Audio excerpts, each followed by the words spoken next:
the gap, standing for Jesus. Standing in the gap for family and friends. Standing in the gap, one love for all, so we all can make it in.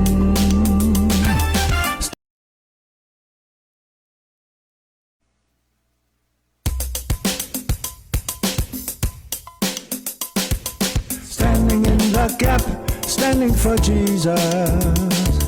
Standing in the gap for family and friends.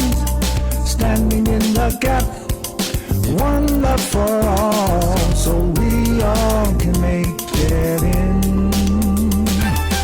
Dedicated a certain portion of our broadcast to what we call Gap News.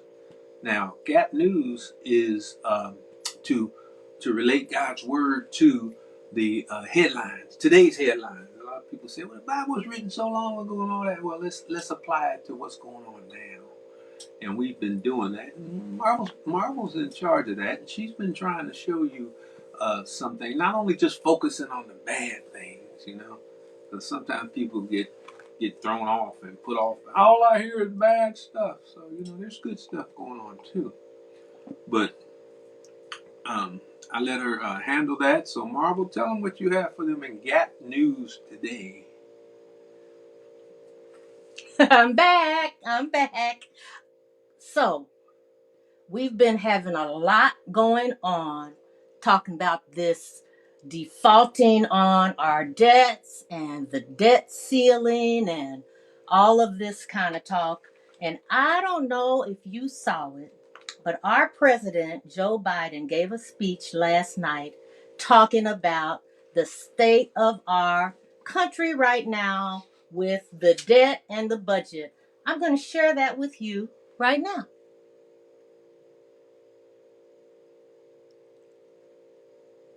My fellow Americans, when I ran for president, I was told the days of bipartisanship were over, and that Democrats and Republicans can no longer work together. But I refuse to believe that, because America can never give in to that way of thinking. Look, the only way American democracy can function is through compromise and consensus. And that's what I work to do as your president.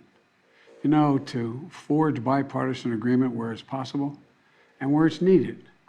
I've signed more than 350 bipartisan laws thus far in almost 2.5 years, including an historic law that rebuilding America so that we can rank number 1 in the world in infrastructure instead of where we rank now number 13 in the world. Another historic law, rebuilding our manufacturing base so that we'll lead the world once again in making semiconductor chips, so much more and so many more sophisticated ones. And now, a bipartisan budget agreement. This is vital because it's essential to the progress we've made over the last few years is keeping full faith and credit of the United States of America and passing a budget that continues to grow our economy and reflects our values as a nation.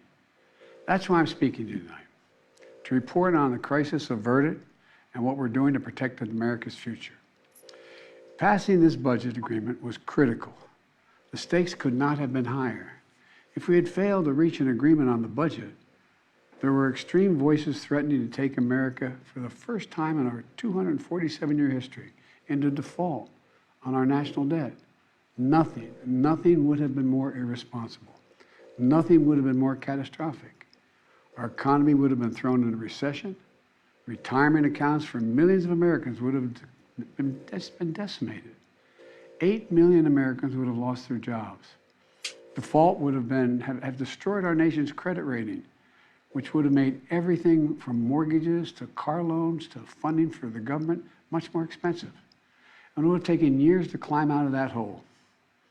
And America's standing as the most trusted, reliable financial partner in the world would have been shattered. So, it was critical to reach an agreement. And it's very good news for the American people. No one got everything they wanted, but the American people got what they needed. We averted an economic crisis, an economic collapse. We're cutting spending and bringing the deficits down at the same time. We're protecting important priorities from Social Security to Medicare to Medicaid to veterans to our transformational investments in infrastructure and clean energy. I want to commend Speaker McCarthy.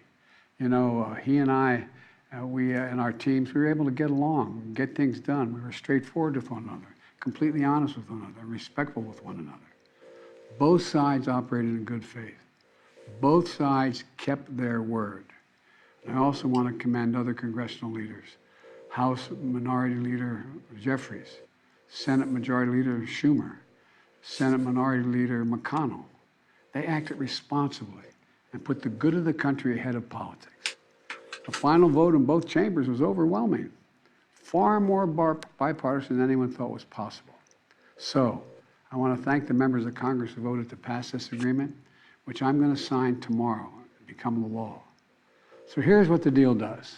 First, it cuts spending.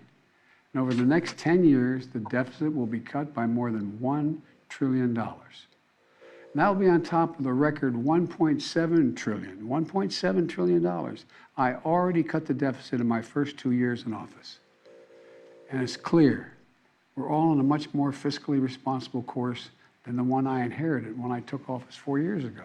When I came to office, the deficit had increased every year the previous 4 years. And nearly $8 trillion was added to the national debt in the last administration. And now we're turning things around. And that's good for America. You know, my dad used to have an expression. He said, Joey, don't tell me what you value. Show me your budget. I'll tell you what you value. That's at the heart of this debate. What do we value? Protecting seniors.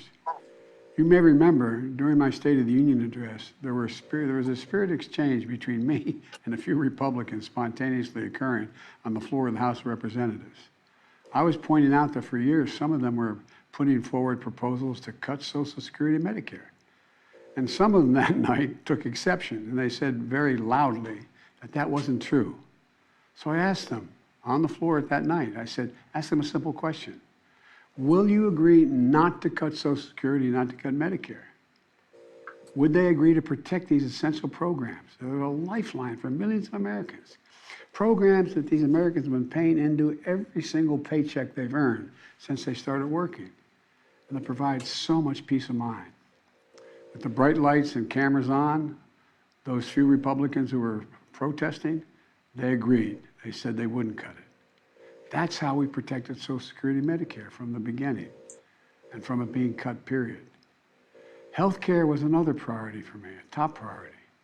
I made it clear from the outset, I would not agree to any cuts in Medicaid, another essential lifeline for millions of Americans, including children in poverty, the elderly in nursing homes, and Americans living with disabilities.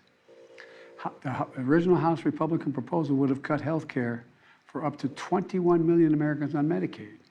And I said no. And Medicare was protected. And so were millions of people most in need. Look, I've long believed that the only one truly sacred obligation that the government has is to prepare those we send into harm's way and care for them and their families when they come home and when they don't come home. That's why my last budget provided VA hospitals with additional funding for more doctors, nurses, and equipment to accommodate the needs of veterans and more appointments. The House Republican plan would have meant 30 fewer million VA healthcare visits for our veterans. But we didn't let that happen. In addition, this bill fully funds the Bi-Partisan PACT Act, the most significant law in decades for veterans exposed to toxic burn pits and for their families. It expands access to those veterans and their families to health care and to disability benefits. Look, we're investing in America and our people and in our future. We've created over 13 million new jobs, nearly 800,000 manufacturing jobs. Where is it written that America can't lead the world again in manufacturing? Unemployment is at 3.7%.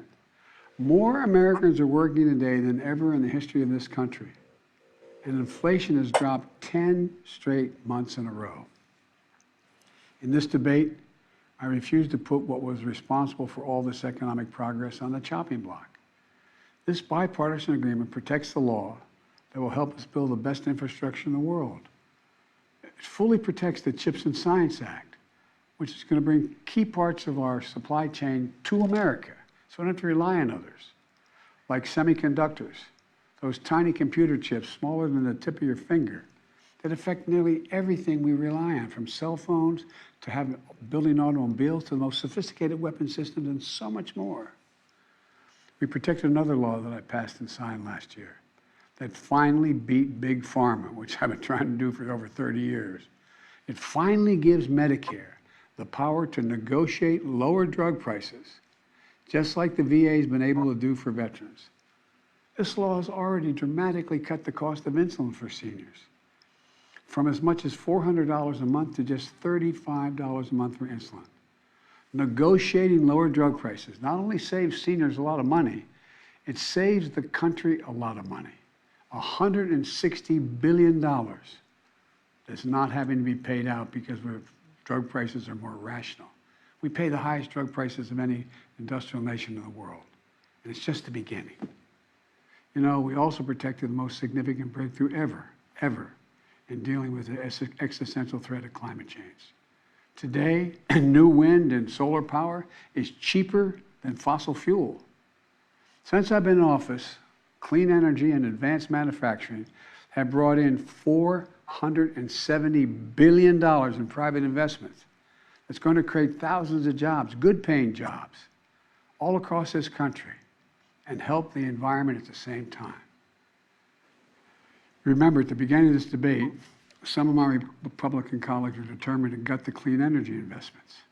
I said, no, we kept them all. And there's so much more to do. We're going to do even more to reduce the deficit. We need to control spending if we're going to do that. But we also have to raise revenue and go after tax cheats and make sure everybody's paying their fair share. No one, I promise, no one making less than $400,000 a year will pay a penny more in federal taxes. But like most of you at home, I know the federal tax system isn't fair. That's why I kept my commitment, again, that no one earning less than $400,000 a year will pay a penny more in federal taxes. That's why last year I secured more funding more IRS funding to go after wealthy tax cheats. The Nonpartisan Congressional Budget Office, and it is nonpartisan, says that this bill will bring in $150 billion, and other outside experts expect that it would save as much as $400 billion because it's forcing people to pay their fair share. Republicans may not like it, but I'm going to make sure the wealthy pay their fair share. I'm also proposed closing over a dozen special interest tax loopholes for big oil, crypto traders, hedge fund billionaires, saving taxpayers billions of dollars. Republicans defended every single one of these special interest loopholes, every single one. But I'm going to be coming back, and with your help, I'm going to win. Right now, catch this, right now the average billionaire in America pays just 8% in federal taxes. 8%. Teachers and firefighters pay more than that. That's why I proposed a minimum tax for billionaires. Republicans are against it, but I'm going to keep fighting for it. No billionaire should pay less in federal taxes than a teacher or a firefighter. Look, let me close with this. I know bipartisanship is hard, and unity is hard, but we can never stop trying. Because in moments like this one, the ones we just faced, where the American economy and the world economy is at risk of collapsing, there's no other way. No matter how tough our politics gets, we need to see each other not as adversaries, but as fellow Americans. Treat each other with dignity and respect. To join forces as Americans to stop shouting, lower the temperature, and work together to pursue progress, secure prosperity, and keep the promise of America for everybody.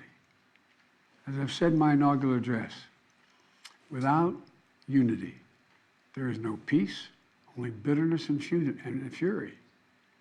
And we can never become that country. I can honestly say to you tonight that I've never been more optimistic about America's future. We just need to remember who we are. We are the United States of America. And there's nothing we can't do when we do it together.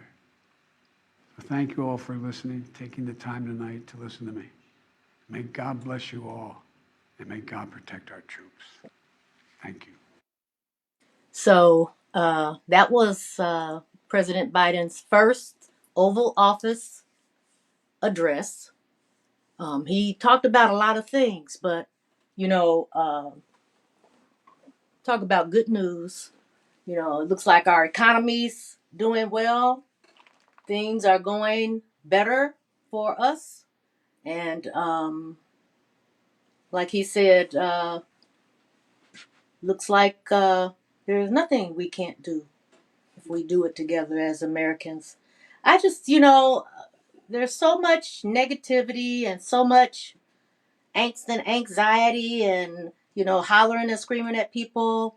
And he just was so calm explaining the state of where we are right now and what was accomplished with this. And it was bipartisan, which people say, they can't do anything together in Washington. But they did. I don't know if you have anything to add or if anybody else wants to say anything about it online. Well, like I say, I always compare everything to Micah 6:8, and I saw a lot of love and justice for those without, and mercy too, because the government can be oppressive over people, Mm-hmm. and walking humbly. Man, I get the impression from him that he is trying to follow his religious beliefs when they intersect with his political obligations and all that. So, you know, um, I pray for him. I pray for the government, and I even pray for those that seem to be wanting to tear down everything and all that. I pray that they change their evil ways. Yeah. But that's all I have. Okay.